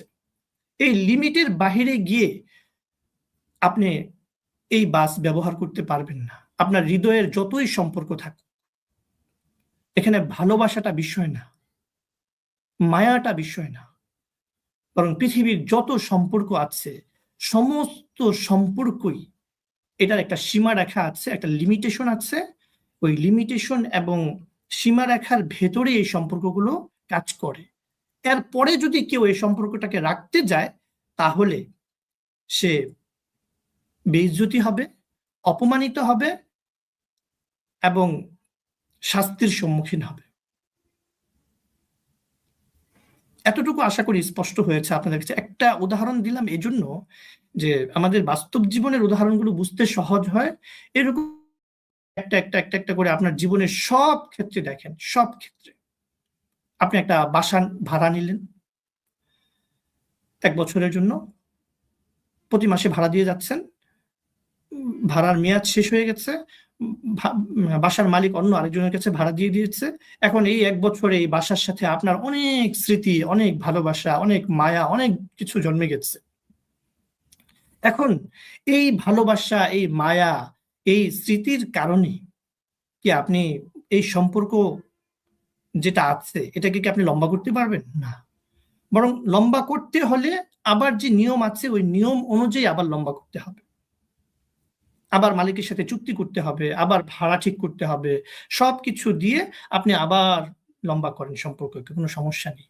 কিন্তু মালিককে, যে বাড়ির যে মালিক আছে তাকে গিয়ে যদি বলেন যে এই বাড়িতে আমার অনেক স্মৃতি আছে, আমি তো 2 বছর এখানে ছিলাম, এখানের প্রতিটা দেয়াল আমার সাথে সম্পর্ক হয়ে গেছে, এই ঘরে ঘরে আমি আমার ওয়ালমেট ঝুলিয়েছি, অনেক কিছু করেছি, এখন আমি এখানে থেকে যাব, এটা কিন্তু হবে না। বরং আপনাকে নিয়ম অনুযায়ী আগাতে হবে। যাক, আমি 2টা উদাহরণ দিলাম, একটা গাড়ির কথা বললাম, একটা বাড়ির কথা বললাম। সব কিছুর ক্ষেত্রে এরকম, পৃথিবীর সব ক্ষেত্রে কোনো সম্পর্কই আনলিমিটেড না, প্রতিটা সম্পর্কই লিমিটেড, সীমারেখা আছে। এবার আসেন, আমি যে কথাটা বলেছিলাম যে সন্তানের সাথে আমাদের যে সম্পর্কটা, এই সম্পর্কের সীমারেখাটা আমাদের স্পষ্ট করতে হবে। এতক্ষণ আমরা বুঝলাম যে পৃথিবীর সব সম্পর্কের মধ্যে একটা সীমারেখা থাকে, সীমারেখা ছাড়া কোনো সম্পর্কই হয় না। কিন্তু সন্তানের বেলায় এসে আমরা মনে করি যে সন্তানের যে আমাদের সম্পর্কটা, এই সম্পর্কটা আনলিমিটেড। হয়তো আমরা মুখে বলি না, কিন্তু আমাদের আচরণ, আমাদের কাজকর্ম, আমাদের চিন্তা ভাবনা এবং আমাদের যে দৈনন্দিনের কাজগুলো হয় সন্তানের সাথে, আমাদের যে আচরণ বিধি, এই আচরণের ক্ষেত্রে গিয়ে দেখা যায় যে সন্তানের সাথে আমাদের সম্পর্কের কানেকশনের যে একটা লিমিটেশন আছে, এটা আমরা বিশ্বাসই করি না অনেকে, বা বিশ্বাস করলেও আমাদের আচরণে সেটা প্রকাশ পায় না। এখন সন্তানের সাথে আমাদের সম্পর্কের সীমারেখাটা কিভাবে নির্ধারণ করব? প্রশ্ন জাগে, যে ভালো প্রশ্ন করেছেন যে ওস্তাদ সীমারেখা কিভাবে নির্ধারণ করব। আমরা তো ওই আলোচনাতে যাচ্ছি ধাপে ধাপে। আমি আগে বোঝানোর চেষ্টা করছিলাম যে সীমারেখা নির্ধারণ করাটা কত জরুরি। এখন এই কথাটা যে সীমারেখা নির্ধারণ করা যে জরুরি, এটা হয়তো অনেকের কাছে আগে থেকে স্পষ্ট আছে, তার কাছে হয়তো এই আলোচনাটা ভালো নাও লাগতে পারে। অপেক্ষা করবেন, সামনে যাবেন। একটা ক্লাসে, একটা আলোচনাতে সবাই তো আর সমান থাকে না। আর বিশেষ করে এই বয়সের মানুষদেরকে ক্লাস করানো খুবই কঠিন। বাচ্চাদেরকে ক্লাস করানো তাও সহজ, কারণ বাচ্চারা শূন্য আছে, খালি অবস্থায় আছে, তাদেরকে নতুন নতুন জিনিস শেখানো যায়। আর আমরা যারা আছি, আমাদের বয়সের মানুষ, আমরা প্রতিদিন ফেসবুক চালাই, তো আমাদের সবারই জ্ঞানের ভান্ডারটা উপচে পড়ে যাচ্ছে। মানে আমাদের যতটুকু লিমিটেশন আছে, আমাদের ব্রেইনের ক্যাপাসিটি আছে, লিমিটেশন না, ক্যাপাসিটি আছে, এই ক্যাপাসিটির থেকেও বেশি পরিমাণে ইনফরমেশন এবং নলেজ এই পৃথিবীতে আমাদের সামনে এখন প্রতিদিন ঘুরে। এবং এই কথাটা আমি অনেক কষ্টের সাথে বইয়ের শুরুতে বেশ 4টা-5টা অধ্যায় লিখেছি। অনেকের কাছে এই অধ্যায়গুলো পড়তেও বিরক্তি লাগে। আমি এই জন্য পরের এডিশনে এটা শেষের দিকে নিয়ে গিয়েছি। অনেকে এটাও পড়তে চায় না, কারণ কি, যে এটা তো আমার জানার কিছু নাই, এখানে আমি জানার জন্য লিখি না এই অংশগুলো। এবং বারবার বলেছি যে এই অংশগুলো পড়তে আপনার বিরক্তি লাগবে, আমি জানি, তারপরেও বলেছি। কারণ আমরা বর্তমান এই যুগে এত বেশি পরিমাণ ইনফরমেশন, এত বেশি পরিমাণ তথ্য নিয়ে ঘোরাঘুরি করি যে আমরা আসলে এক একজন আজ শত শত মন বোঝা নিজেদের কাঁধে, নিজেদের মাথায় নিয়ে সবসময় চলাচল করতে থাকি। এই জন্য আমরা অস্থির।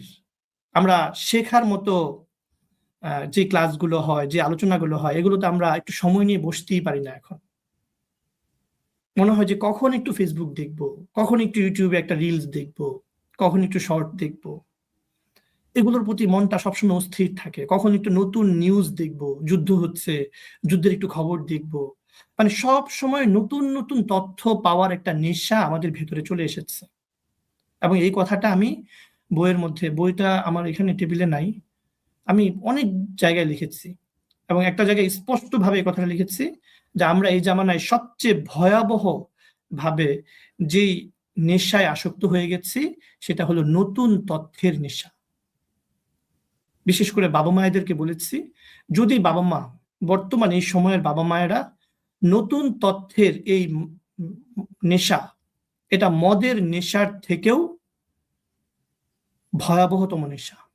যদি এই নেশা থেকে আমরা মুক্ত হতে না পারি, তাহলে আমাদের সন্তানদেরকে আসলে মানুষ বানানো আমাদের জন্য সম্ভব হবে না। এই যে দেখেন, কেউ কষ্ট নেবেন না, আমি খুব খোলামেলা ভাবে কথা বলি, সবার সাথে খুব ক্লোজ কথা বলি। এই যে অনেকে লিখেছেন না যে আমি খাতা নিয়ে বসেছিলাম, কিছু লিখতে পারি নাই, কারণ ওই যে নতুন তথ্য দরকার। দেখেন, আমরা তো ক্লাস করছি নতুন তথ্যের জন্য না। আপনি বলেন যারা ক্লাসে ছিলেন, আপনারা একটু চিন্তা করে দেখেন যে আমরা তো আসলে একটা বিষয় বুঝতে চাচ্ছি, একটা কাঠামো, একটা জিনিস বুঝতে চাচ্ছি। এখানে আপনি নতুন তথ্য পাবেন কোথায়? স্বাভাবিক, নতুন তথ্য এখানে আসবেই না। কিন্তু আমাদের ব্রেন আগে থেকে প্রোগ্রাম হয়ে আছে যে যেহেতু একটা ক্লাস হচ্ছে, একটা ভিডিও, তো একটা ভিডিও ক্লাসের মধ্যে অবশ্যই আমাকে নতুন কিছু তথ্য দেওয়া হবে। কেন? আমি কি বলেছি একবারও যে আমাদের যে ক্লাসটা হবে, এই ক্লাসে আপনাকে নতুন নতুন অনেক তথ্য দিব আপনাকে? আমি কোথাও বলেছি না। বরং আমি বারবার আমার বইয়ের মধ্যে একবার না অনেকবার বলেছি যে আমি আপনাকে নতুন তথ্য দিব না। আপনি কোরআন শরীফ পড়েন না, কোরআন শরীফের মধ্যে প্রথম পাড়ার মধ্যে যেটা পড়তেছেন, দ্বিতীয় পাড়ায় এসে আবার ঠিক ওইটাই পড়তেছেন, তৃতীয় পাড়ায় এসে আবার ওইটাই পড়তেছেন, চতুর্থ পাড়ায় এসে আবার ওইটাই। হ্যাঁ, সব মানে পুরো কোরআন শরীফের মধ্যে দেখবেন প্রত্যেক সূরার মধ্যে একই কথা বারবার বারবার আসতেছে, নতুন কথা না। নতুন কথার পেছনে না ছুটি, একটু নিজেদের জীবনে বাস্তবায়ন করার জন্য বিষয়গুলো বোঝার চেষ্টা করি। তো এখন আমরা যে কথাটা বলছিলাম, ধাপে ধাপে যাবো, তো পেরেশান হওয়ার কোনো কারণ নেই। যদি আমি বলেছি আপনাদেরকে একটা দুইটা না, যদি 10টা ক্লাসের প্রয়োজন হয় আমি 10টা ক্লাসই করাবো। ধাপে ধাপে যাই, অস্থির হওয়ার প্রয়োজন নেই। যারা শিখতে চান, বুঝতে চান, তারা একটু সময় দেন। জীবনে অনেক সময় তো বিভিন্ন জায়গায় আমরা দিয়েছি। এখন একটু যদি আমার সাথে আপনাদের মনে হয় যে আমার কথাগুলো আপনারা একটু একটু করে অগ্রসর হতে বুঝতে পারছেন, তাহলে সময় দেন। আর যদি কারো মনে হয় যে না, বুঝতে পারছেন না, তাহলে দরকার নেই। তো আমি যে কথাটা বলছিলাম যে সম্পর্কের সীমারেখা নির্ধারণ করতে হবে, সম্পর্কের সময়, সম্পর্কের পরিমাণ, যে কতটুকু সম্পর্ক আমি রাখতে পারি। যেমন আমি যদি একটা বাড়িতে ভাড়াটিয়া হই, তাহলে কিন্তু ওই বাড়ির সাথে আমার এক ধরনের সম্পর্ক। আমি যদি একটা বাড়ির মালিক হই, তাহলে আমার আরেক ধরনের সম্পর্ক। আমি যদি মালিক হই, তাহলে আমার সম্পর্ক কতটুকু? আমি ওখানে বসবাস করতে পারবো, ওটাকে পরিবর্তন করতে পারবো, সংস্কার করতে পারবো। চাইলে আমি এটা আরেকজনের কাছে ভাড়া দিতে পারবো, চাইলে আমি আরেকজনের কাছে বিক্রিও করতে পারবো। খেয়াল করেন। কিন্তু যদি আমি ভাড়াটিয়া হই, তাহলে আমার যে সম্পর্ক, এই সম্পর্কের লিমিটেশন কতটুকু? আমাদের লিমিটেশন হলো আমি এটা ব্যবহার করতে পারবো, আরেকজনের কাছে ভাড়া দিতে পারবো না, আমি সংস্কার করতে পারবো না, আমি এটাকে পরিবর্তন করতে পারবো না, আরেকজনের কাছে বিক্রি করতে পারবো না, শুধু ব্যবহার করতে পারবো। এই যে পরিবর্তন হয়ে যায় সব জায়গাতে। আপনি একটা গাড়ি ভাড়া নিলেন, একই কথা, শুধু ব্যবহার করতে পারবেন। গাড়ি যদি কিনেন, মালিক হয়ে যান, তখন আপনার সম্পর্কের ধরনটা ভিন্ন, এজন্য আপনি অন্য কিছু করতে পারবেন। আপনারা হয়তো একটা বিষয় জানেন যে একটা সময় ইসলামের আগে, আমাদের রাসূলুল্লাহ সাল্লাল্লাহু আলাইহি ওয়াসাল্লামের যে দিন আসার আগে একটা সময় দাস প্রথা ছিল পৃথিবীতে। ইসলাম আসার পরে এই দাস প্রথাটাকে অনেক কমিয়ে আনা হয়েছে, অনেক। মানে দাস প্রথাটা পুরো পৃথিবীতেই প্রচলিত ছিল, যে গোলাম বাদী কেনাবেচা হতো, মানুষ যুদ্ধে যারা বন্দী হতো তাদেরকে গোলাম হিসেবে ব্যবহার করা হতো। তো গোলামের উপরে যে মালিক, গোলাম একজন মানুষ, আবার যে মালিক সেও একজন মানুষ, দুইজন সম্পূর্ণ আলাদা সত্তা। তো যখন যুদ্ধে বন্দী হয়ে আসলো, আসার পরে এই মানুষটা স্বাধীন একটা মানুষ, সে যুদ্ধে বন্দী হয়ে গেল, সে এখন গোলামে পরিণত হয়ে গেল, আর আরেকজন মানুষ তার মালিক হলো। এখন এই মালিক যদি এই গোলামটাকে বিক্রি করে দেয় আরেকজনের কাছে, তার কাছে যাওয়ার পরেও সে ওখানে গোলাম হিসেবেই থাকবে, ওখানে সে আরেকজনের অধীনস্থ। তো ইসলাম যখন আসলো, আল্লাহ রাব্বুল আলামিনের পক্ষ থেকে দিন আসলো, তখন ধীরে ধীরে এই দাস প্রথাটাকে একটু একটু করে সংস্কার করে করে করে করে অনেকটাই বিলুপ্ত করে দেওয়া হয়েছে। তারপরেও শরীয়তে এটার কিছু বিধান আছে, যেহেতু এটা অনেক বছর যাবৎ প্রচলিত ছিল, এই জন্য দাস প্রথা সম্পর্কে শরীয়তের কিছু বিধান আছে, কিন্তু শরীয়ত এটাকে পুরোপুরি নিরুৎসাহিত করেছে এবং ধীরে ধীরে এটাকে বিলুপ্ত অনেকটা করেই দিয়েছে। তারপরেও এটা যেহেতু পৃথিবীতে একটা বিষয় যে থাকবেই, সেই হিসেবে এটার কিছু বিধান শরীয়তের পক্ষ থেকে দেওয়া আছে, যে মালিক তার গোলামের সাথে কতটুকু আচরণ করতে পারবে, শাসন কতটুকু করতে পারবে, তাকে বিক্রি করার ক্ষেত্রে কোন কোন বিষয়গুলো খেয়াল রাখতে হবে, এরকম কিছু বিধান আছে। তার মানে হলো যে পৃথিবীতে একজন মানুষ আরেকজন মানুষের মালিকও হতে পারে, এটার একটা কনসেপ্ট, এটার একটা ধারণা আছে, যদিও এটা শরীয়তে নিরুৎসাহিত করা হয় এবং খুবই লিমিটেশনের মধ্যে। মালিকানার কনসেপ্টটাও পৃথিবীতে আছে, কিন্তু বাবা মা কি সন্তানের মালিক কিনা, এই প্রশ্নটা স্পষ্ট করায়। যে একজন লিখেছেন কমেন্টে, সন্তান প্রতিপালনে সফলতার 3টি সূত্র। ওই 3টি সূত্রের প্রথম সূত্রটা নিয়ে কথা বলছি। প্রথম সূত্রটা হলো সন্তানের সাথে আমার যে সম্পর্ক, আমার যে কানেকশন, এই কানেকশনটাকে স্পষ্ট করা। আমি যে সন্তানের বাবা হয়েছি, সন্তানের মা হয়েছি, এতদিন পর্যন্ত আমার এই পরিচয়টা ছিলই না। আমি বাবাও ছিলাম না, মাও ছিলাম না, দুনিয়াতে সন্তান নামক কোনো মানুষ ছিলই না। নতুন করে আমার একটা পরিচয় তৈরি হয়েছে, আমি আজকে বাবা হলাম। এটার জন্য আমি মিষ্টির দোকান থেকে মিষ্টি কিনে মানুষের মধ্যে বিতরণ করছি যে আমি বাবা হয়ে গেছি, আমার সন্তান হয়ে গেছে। মা যে হচ্ছে সে খুশিতে সবাইকে ফোন করে বলছে। কিন্তু একটা প্রশ্ন কি আমি নিজেকে করেছি কিনা, যে মা আসলে কি, বাবা আসলে কি, বাবার সংজ্ঞা কি, মায়ের সংজ্ঞা কি, সন্তানের সংজ্ঞা কি, এবং নতুন একটা মানুষ যে পৃথিবীতে জন্মগ্রহণ করলো, আমি যে আজকে নতুন আরেকটা মানুষের সাথে কানেক্টেড হলাম। এতদিন পর্যন্ত স্বামী আর স্ত্রী, দুইটা মানুষের মধ্যে সম্পর্ক ছিল। আমি আরেকজনের সন্তান হিসেবে আমি আরেকজনের সাথে কানেক্টেড ছিলাম। আমার অনেকগুলো সম্পর্ক পৃথিবীতে ছিল এতদিন। আজকে যখন সন্তানের জন্ম হলো, জন্ম হওয়ার সাথে সাথে আমার নতুন আরেকটা সম্পর্ক তৈরি হলো। আমি কি আসলে জানি যে এই সম্পর্কের সীমাটা কতটুকু, কতটুকু পর্যন্ত সন্তানের উপরে আমার দায়িত্ব আছে, আমার উপরে সন্তানের দায়িত্ব আছে, এবং এই দায়িত্বটা কতদিন পর্যন্ত।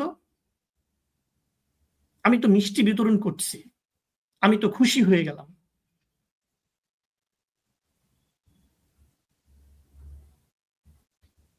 আমি তো বাবা হিসেবে গর্ববোধ করছি, আমি তো বাবা হিসেবে খুশি প্রকাশ করছি, সবকিছু করছি। কিন্তু বাবা কাকে বলে, এই বিষয়টাকে আমার কাছে স্পষ্ট, প্রথম কথা। দ্বিতীয় কথা হলো যে বাবা এবং সন্তান দুইটা তো ভিন্ন মানুষ, মা এবং সন্তান দুইটা তো ভিন্ন সত্তা, দুইটা ভিন্ন মানুষ। এই দুইটা ভিন্ন সত্তার মধ্যে যে বন্ধনটা হলো, এই বন্ধনের সীমাটা কতটুকু, এখানে আসলে রেসপন্সিবিলিটি কতটুকু, এটা কি আসলে লিস্টের বিষয় বলেন? মাঝে মাঝে না আমার খুব মানে একটু মজা করে বলি, একটু হাসতে হাসতে বলি, মাঝে মাঝে আমার কিছু কিছু মানুষকে না খুব মারতে মনে চায়। এটা মানে একটু রসিকতা করে বলছি, খেয়াল করেন। মানে যারা আমাকে কথা বলার সময় বা বিভিন্ন ইয়ের সময় বলে যে ওদের মূল কথাটা বলেন, আমি তখন মানে মূল কথা পৃথিবীতে আসলে কোনটা বলেন, বা আমাকে একটা লিস্ট দেন যে আমি সন্তানের সাথে কিভাবে আচরণ করব। আমি প্রশ্ন করি, আপনি যে বলছেন যে আমি কি আচরণ করব, আমি প্রথম প্রশ্ন আপনার কাছে করব, সেই প্রশ্ন হলো আপনি আপনার পরিচয় জানেন কিনা। আপনি কি জানেন যে আপনার সন্তান যে পৃথিবীতে এসেছে, এই সন্তানের সাথে আপনার সম্পর্কের সীমাটা কতটুকু? এখন বলছেন যে আমার সন্তান 6 বছর বয়স হয়ে গেছে, এখন সন্তানকে আমি কোন মাদ্রাসায় ভর্তি করব, হ্যাঁ কোন প্রতিষ্ঠানে ভর্তি করব, আমাকে কিছু টিপস দেন। এই টিপসের পাল্লায় পড়ে, টিপসের পিছনে পড়ে, পরামর্শের পিছনে পড়ে পড়ে পড়ে পড়ে আমরা আমাদের জীবনটাকে জাহান্নাম বানিয়ে ফেলেছি। সবাই এখন টিপস বিতরণ করে মার্কেটে, রাস্তার মধ্যে রাস্তাঘাটে টিপস বিতরণ করে মানুষ। ফেসবুকের পোস্ট, ফেসবুকটা খুললে দেখা যায় যে 10টা টিপস, 15টা টিপস, 20টা টিপস। মানে এই 10টা টিপস আমি আমার জীবনে আনলেই আমার জীবনটা সফল হয়ে যাবে। কত বড় বোকামির মধ্যে আমরা বসবাস করি। চিন্তা করে দেখেন, আপনাকে আমি লিস্ট দিলে আপনি লিস্ট দিয়ে কি করবেন বলেন? আমি শেষ করে দিচ্ছি আর 1 মিনিটের মধ্যে। আগামীকালকে 7টা থেকে ইনশাল্লাহ 8:30 পর্যন্তই ক্লাস হবে, আগামীকালকেও হবে। আজকের কথা একটাই, প্রথম সূত্র, একেবারে প্রথম সূত্র। হ্যাঁ, যে একজন খুব সুন্দর কথা বলেছেন, হুজুর কমেন্ট না পড়ে আপনার মতো করে ক্লাস নিন প্লিজ। এটাই করব আমি, সামনে থেকে কমেন্ট বক্স টোটালটাই আমার সামনে থেকে অফ করে দিব। এটা আমার একটা দুর্বলতা ছিল, আমি চেষ্টা করতাম যে প্রশ্নগুলো দেখে অনেকের উত্তর দেওয়ার কথা, কিন্তু ওটা আমি আর দেখবো না, কারণ কমেন্ট দেখার দ্বারা আলোচনার ফ্লো নষ্ট হয়ে যায় এবং ওভাবে গতিটা আসে না। আর আমিও মাঝখানে সফর করে আসলাম, আজকে ক্লাস শুরু করলাম, ইনশাল্লাহ আগামীকালকেও ক্লাস করব। এরপরে যদি আপনাদের প্রশ্ন থাকে তাহলে ওই প্রশ্নের উপরে যদি পরের দিনও প্রয়োজন হয় আমি ক্লাস করবো ইনশাল্লাহ, কোনো সমস্যা নেই। কিন্তু আজকে আপনাদের সাথে আমার একটা কানেকশন আমি তৈরি করে নিলাম, কানেকশনটা দরকার। যে আজকে একটা আপনাদের সাথে সম্পর্ক হলো, আপনারা কিছু কথা বললেন, আমি শুনলাম, মানে দেখলাম, এরপরে আমি কিছু কথা বললাম, আপনারা আমার কথাগুলো শুনলেন। ইনশাল্লাহ আগামীকালকে আমি নামাজের প্রস্তুতি নেব, তো শেষ করে দিচ্ছি এখনই।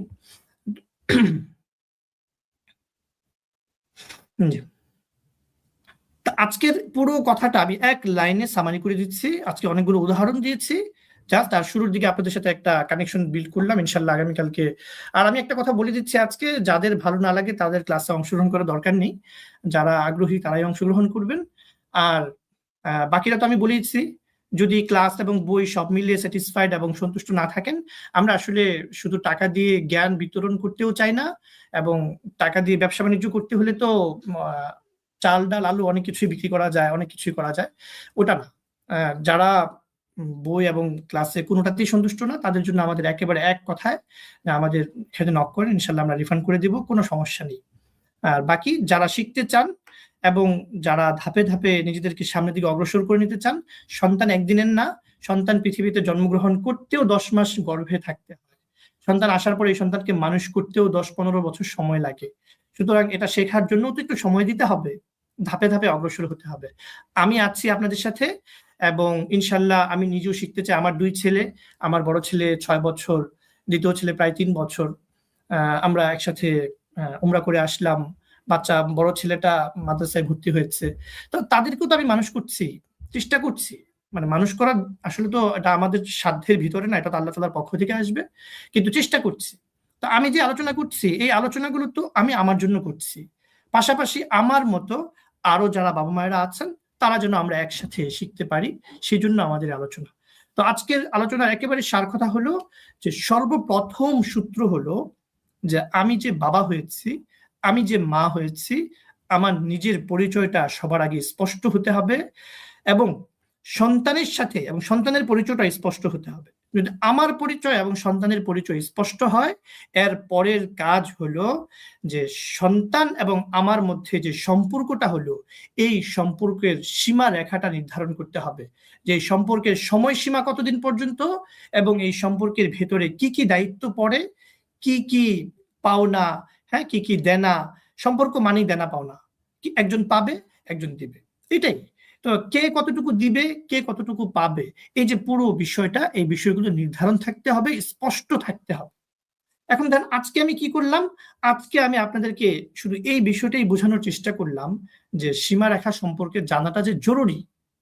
কালকে ইনশাল্লাহ আমরা বলবো কোরআনের আয়াত থেকে, হাদিস থেকে, যে এবং আল্লাহ রাব্বুল আলামিনের দিক নির্দেশনা থেকে, যে সন্তানের সাথে আমার যে সম্পর্কটা, এই সম্পর্কের সীমারেখাটা কতটুকু, এটা সময়সীমা কত দূর, এবং রেসপন্সিবিলিটির যে বাউন্ডারিটা, এই বাউন্ডারিটা কতটুকু, কতটুকু দেনা পাওনা, সন্তান আমার কাছে কতটুকু পাবে, আমি সন্তানের কাছে কতটুকু পাবো। এখানে আসলে এই দেনা পাওনার লিমিটেশন আছে, এই লিমিটেশনটা না জানার কারণেই আমরা সন্তানের সাথে সঠিক আচরণটা সঠিক সময়ে করতে পারি না। একটা কথা বলে শেষ করে দিচ্ছি বই থেকে, যে প্যারেন্টিং আসলে কি, সন্তান প্রতিপালন আসলে কি। সন্তান প্রতিপালন কিছু টিপস, কিছু তালিকা মানার নাম না, বরং সন্তান প্রতিপালন হলো প্রত্যেকটা মুহূর্তে সঠিক সময়ে সঠিক সিদ্ধান্ত নেওয়া। এটাই সঠিক সময়ে সঠিক সিদ্ধান্ত নেওয়া। আল্লাহ রাব্বুল আলামিন আমাদের সকলকে তৌফিক দান করেন, এবং সঠিক সময়ে সঠিক সিদ্ধান্ত যেন নিতে পারি, সেজন্য আমাদের ওই সীমারেখাটা স্পষ্ট করার তৌফিক দান করেন। ইনশাল্লাহ আগামীকালকে আমরা সন্তানের সাথে আমাদের সম্পর্কের সীমারেখাটা নিয়ে আলোচনা করব। তাহলে ইনশাল্লাহ পরবর্তীতে আমরা ধীরে ধীরে নিজেরাই বুঝতে পারবো যে কোন সময় আমাদের কি আচরণ করতে হবে। আমিন ওয়া আখিরু দাওয়ানা আলহামদুলিল্লাহি রাব্বিল আলামিন। আসসালামু আলাইকুম ওয়া রাহমাতুল্লাহি ওয়া বারাকাতুহু। বুঝলাম, বুঝছেন কমেন্টটা